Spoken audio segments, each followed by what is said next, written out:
if you guys like meatballs and you love a rice pudding that's creamy and sweet and perfect for a winter's night, stick around. It's Mum Cook Club Live. I'm Nikki from the Mum team. It's nice to see you. I hope you've had a lovely day. Two things we're going to make, as I said, meatballs and then a rice pudding. Now, what I like to do with my meatballs is I like to be able to throw them all in and let them all cook together. I don't tend to fry them off in any oil. So what I'll show you is some really nice rich tomatoey meatballs that literally cook in the tomato paste. So what we've got here is I'm over at my stove and I have literally dropped in just a can of tomatoes. You could use a bolognese sauce, you could use anything you've got really. Any kind of tomatoes pasta type sauce as a base is absolutely fine. If you like it a bit spicy, you could add some chili.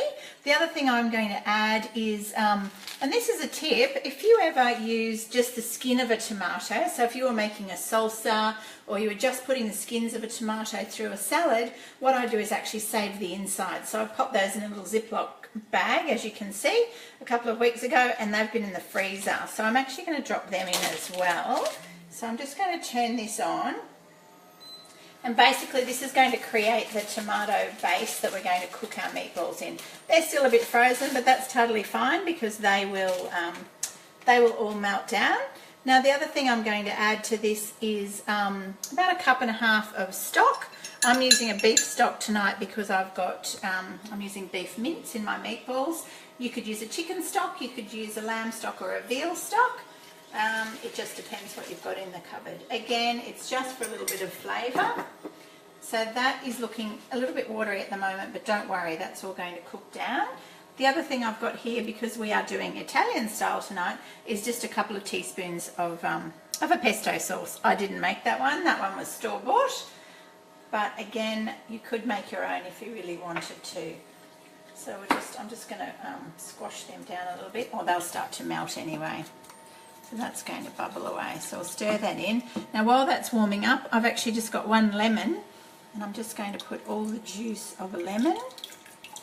Now technically I should be sieving this so it doesn't get any seeds in there, but I think I've lucked out and I've ended up with seedless lemons. So that's all good. Now we love plenty of lemon juice. The really nice thing about the lemon juice is it actually cuts through any fat that might be in your mince, and it just gives it a really beautiful fresh flavour. So what I do is I always put this sauce on first. If you had a sauce that was already made, you could use that. But what I do is I put this on first before I make my meatballs. And then while we're mixing our meatball mince together, that can start to come up to temperature. So basically we want that to be simmering away nicely once we drop our meatballs in. So let's leave that over there bubbling away. And while we're doing that, let's go and have a look at the meatballs. So let's have a look at what we need here, chubs. Thank you for being my cameraman tonight. Come on over and let's have a look at what I'm going to throw in my meatballs tonight. So as I said, I've got some beef mince there. That is about 600 grams. You could use more or less depending on the size of your family. My guys will pretty much get through that tonight, and there might be one or two meatballs left over to put on a roll for lunches tomorrow. So what I like to do with my meatballs is throw lots of extra things in. These mushies, they don't look the best, but don't worry, I'm about to blend them up anyway. They were on special today. They just came in a little punnet, and that was only $2, so that was well worth it. I had one carrot left in the fridge, so I'm going to throw him in. I've just got one onion there, which I've cut into quarters. I like to put some little radish in. It just gives you just a little bit of extra crunch. Sometimes if I've got macadamias, I love putting some macadamias in it because they stay really crispy and it just gives you another dimension in your meatballs. The other thing I like to do is throw in some breadcrumbs. So I've got a roll left over and a couple of slices of bread, some crusts that were on the end of a loaf. I'm going to throw them in, some Parmesan cheese. I'll put in some fresh herbs, which I've just grabbed out of the garden. I only had oregano. It's a bit wintry now for basil in my garden. I don't quite get enough sun to keep that going through winter. And then I'm going to throw a little bit more lemon zest, not juice, but some zest through the mince. So let's get some of these additions going.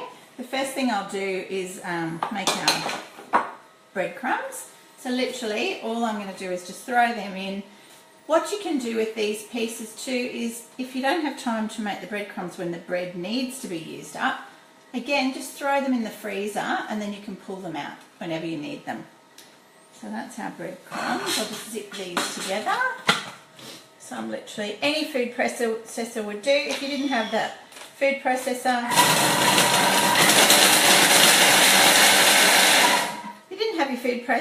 you could certainly just chop them up or get the kids to sit there and tear all of those up. So, and obviously you could make this without the breadcrumbs. Now that's actually made quite a lot of breadcrumbs there. So I'm thinking I might only put about half of those in because my kids will want to have these with spaghetti tonight. So I don't want to use up. Now what do I need, Topes? I need to put these into that. I'll put these in the freezer later. Rightio, there we go. He can sit over there for later. So now what I'll do is just throw those onions and those radish in. I might actually pop those 3 little bits of carrot in because they're quite hard as well. What I tend to do is not put everything in at once because some stuff's harder than others and you don't want the really soft ingredients turning to mush while you chop the other ones up. So again, we'll give them a quick little blitz. So that radish is quite nice because it's going to give you a little bit of pink colour. There we go. So you can see that that's all chopped up quite happily there. That onion's chopped up, which is good. So just tip all of that in.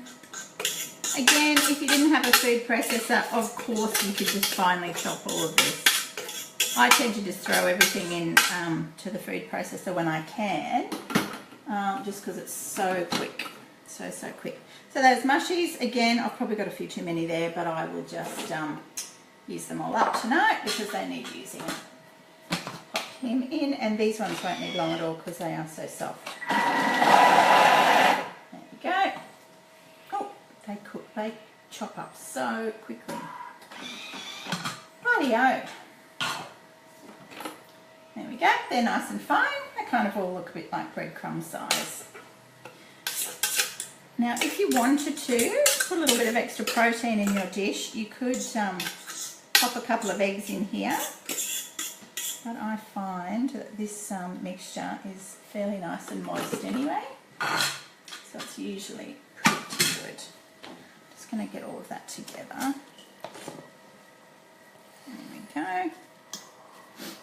Now the other thing I'm going to do here is grab a bunch of our herbs. This is just some nice, well, it's been a little caterpillar saying hello there.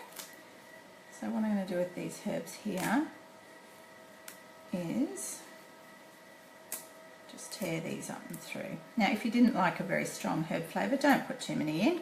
It is completely up to you. That's pretty much the way I like to roll. Most of my ideas aren't even a recipe, I just come up with them. And the good thing is what you can do is you can adjust them accordingly. That onion is making my eyes water again. I think I might need to start wearing swimming goggles when I cut up an onion. Do you know what's a really good trick for onions? Let's make an onion jam one night because I adore caramelised onion.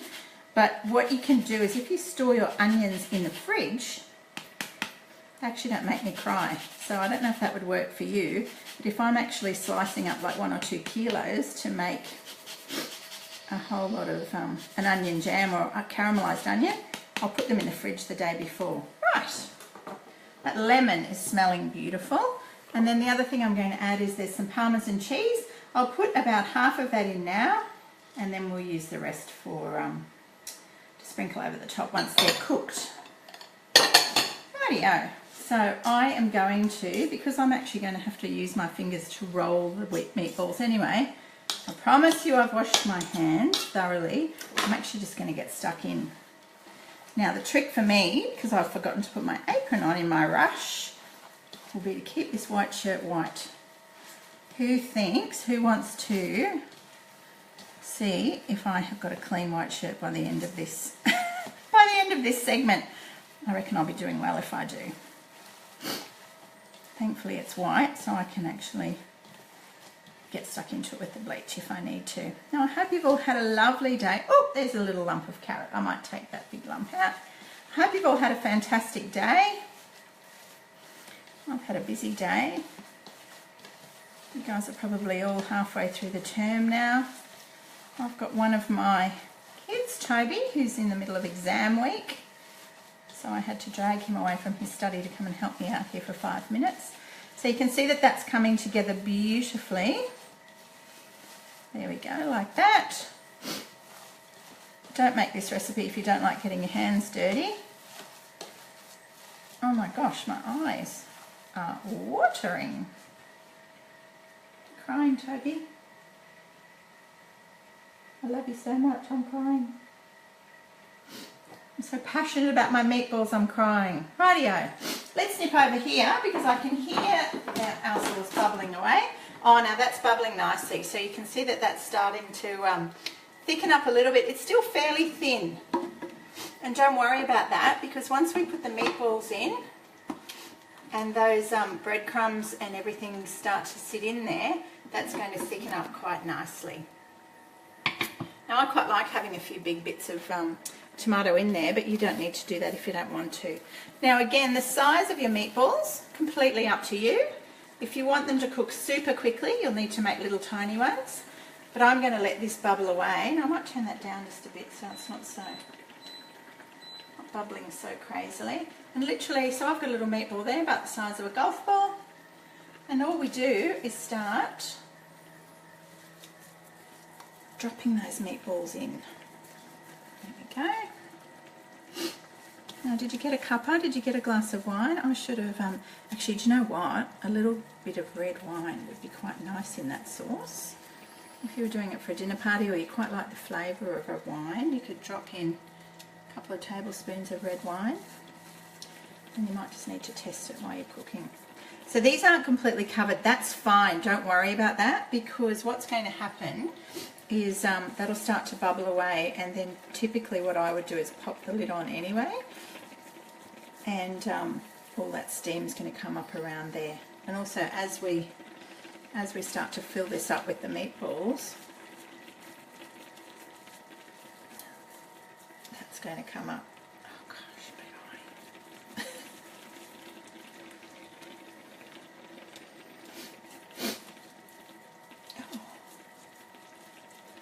Gee, this batch of onions has been so fresh.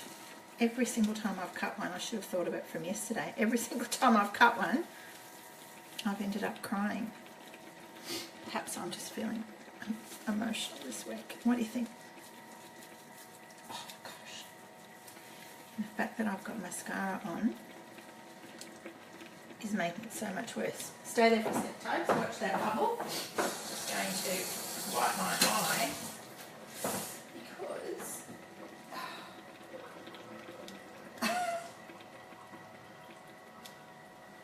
goodness me. Do I look like a panda bear?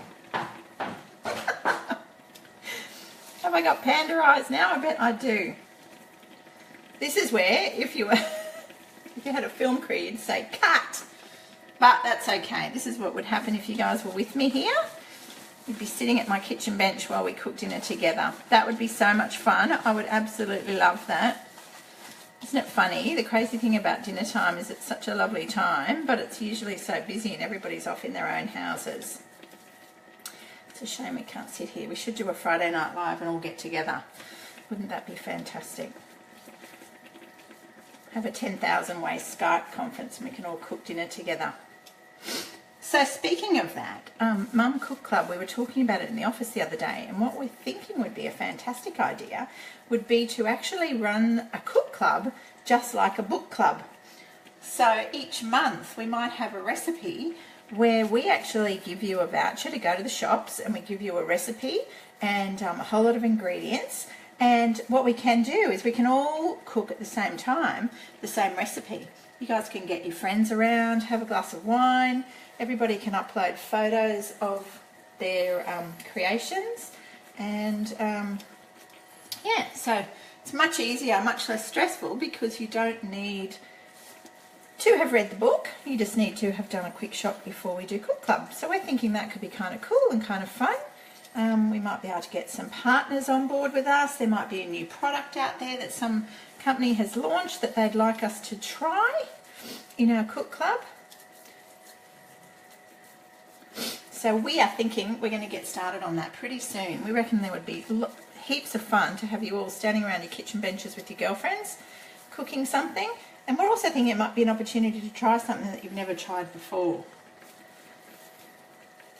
So if there's anything that you've always wanted to try, it might be something like a jam, it might be something like homemade pasta, it might be something like, oh, I don't know, what else? Onion jam, caramelised onion. I love a capsicum jam. My eyes are going mental, aren't they, Toby?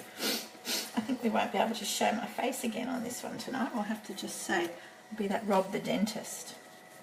So obviously this is taking a while. What I might do is leave these ones bubbling. Now that will all fit in there. All you've got to do is literally nestle everything around and it will be fine. So let's leave that one.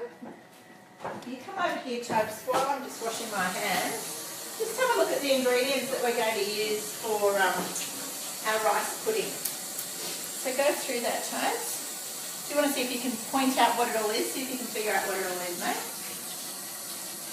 What can you see there? Oh, Toby's being too cool for school. He doesn't want to talk on the video. Gosh. How do my eyes look? They're mental. Have I even got any eyelashes left, or do I look like a boiled egg now? Have I got like black up here, Tobes? No. Cheapers. That was the psycho onion. Right. Let's get going. So let's not look at this side of the mess. Yes, Emma, the onion is exactly like last night. All right, so those meatballs are happily bubbling away. So let's have a look at what we have got here for our rice pudding. So this morning before we all went off to school and work, I actually put half a cup of currants in a big jar with half a cup of dates. These are all pitted dates, so that's all good. And I put some I covered them just with a bit of boiling water, and I put a couple of pieces of orange peel in with them to give you that nice flavour. And they've been soaking all day, so you can see that the currants there, Tobes, so you can see that the currants have all puffed up, and those dates are beautiful and fat too. So this is actually going to be the base for our rice pudding. So I don't know if you've ever made a rice pudding before. Traditionally, you know, I can remember them from when I was really little. It was literally just rice with a bit of creamy sauce on it, and then it was straight into the oven. But I thought we'd mix it up a little bit, and I'm going to make a really nice orangey fruit base to put on the bottom. So the other thing I've got in this bowl here is I've literally just squeezed one orange. Okay, so that's going to go in there. There we go. Now again, I try and make things super easy. Oh, there we go. There's that orange peel that I had in there today. So we might take him out just so nobody gets a shock. Nobody gets a big piece of orange peel. There we go. So that's all done. What I'm going to do is add just half a cup of brown sugar. So that's brown sugar that I've got there. This is just a little 1/4 cup measure. So I'm just going to pop in 2 1/4 cups of brown sugar. Take him out. Rightio, and then we will stir him up. Now if you really wanted to get a beautiful smooth paste, you could blend this off if you wanted to. You could boil this down if you wanted to get it, but because we're going to pop it in the oven, I don't think you need to worry at all. So there we go. What we're going to do is put that. So over here we've got an oven-proof dish. I think we made our potato bake in this dish the other night, and I've just again put a little bit of butter just around the edges. So I'm just going to drop that in the bottom. And there we go. So that, and just spread him out around the bottom. So don't forget, this is going to, these fruits will get beautifully rich when they go into the oven. So we haven't cooked that down yet. Just remember the pitted dates, otherwise you might be in for a bit of a shock. Now what I've forgotten, Tobes, is a mixing bowl for our rice. Oh, actually, do you know what? Sorry, I'm a bit organized today. I had to drop Abby at dance at 4:30, and that was on the way home from work. So was a bit rushing. So, right, here we go. So, 2 cups of rice. I've just cooked that. You could use brown rice if you wanted to be a little bit extra healthy, but I've literally just cooked that. That's just a jasmine rice. So that's going in there. This is just half a tin, half one of those small tins of condensed milk. So I'm just going to pop him in there. You can see why this is going to be wickedly sweet but beautifully naughty. And then this is one of those small cans of coconut milk. So I'm just going to put the coconut in there. If you didn't like the flavour of coconut, don't worry. You can absolutely still make this dish. Just replace your coconut milk with some cream.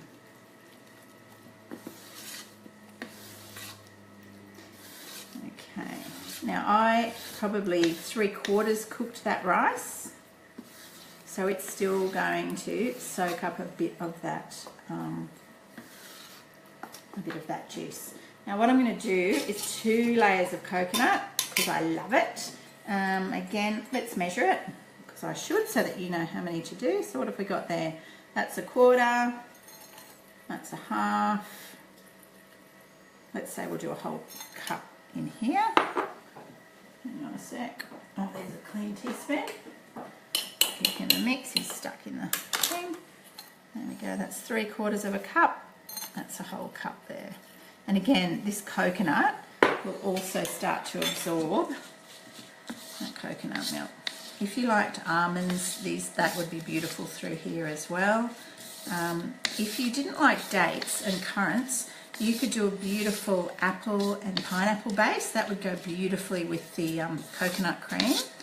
Apple and pineapple, you could do a berry base if you wanted to do that. You could get some raspberries, blackberries, blueberries, anything that you like really. You could do a really basic banana base. You could literally put some bananas, cut them up and put them all across the bottom. So there you go, you can see that that's come together beautifully there. Now what I've got here is a teaspoon of cinnamon. So I'm literally going to put almost all of that. I'm going to leave a little bit just for the top, give him a little mix through. Again, if you were a nutmeg fan, nutmeg would be really nice on this. I just love basic recipes that you can make your own. So you can really look in the fridge and say, you know what, I've got some bananas that need using up, or I've got an orange or whatever. So here we go, I've got an orange and I'm just going to put a bit of orange zest in there.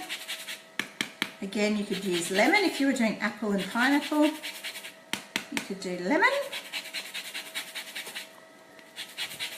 It is complete. I think we need to do a bloopers. All right, that's the universe saying that's enough of that. So we'll mix that orange peel through.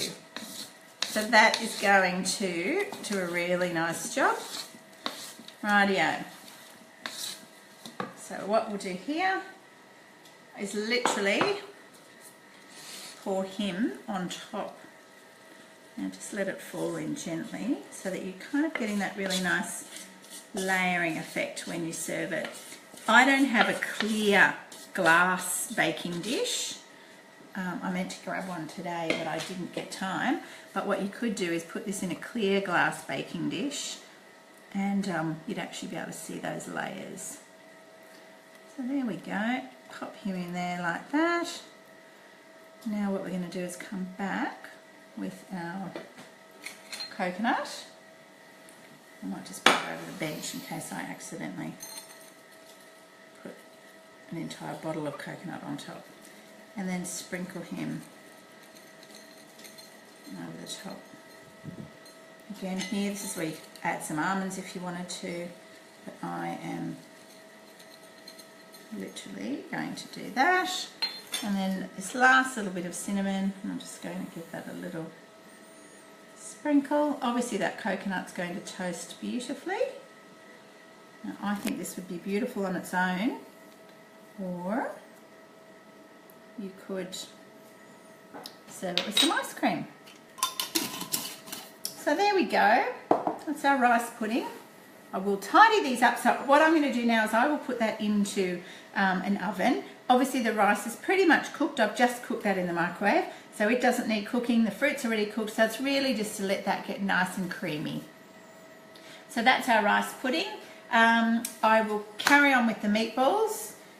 I'll get those all cooked, and then the only other thing that I'll do that I haven't done while I was with you is I'll just cook some spaghetti. And again, when I serve that, we'll put a little bit of extra parmesan on it, and then I'll sprinkle some extra oregano over the top just for a little garnish.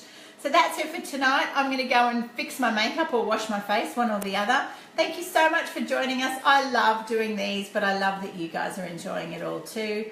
Again, if there's anything that you would like me to cook, just let me know, and I will look forward to seeing you soon. Lots of love. Bye-bye.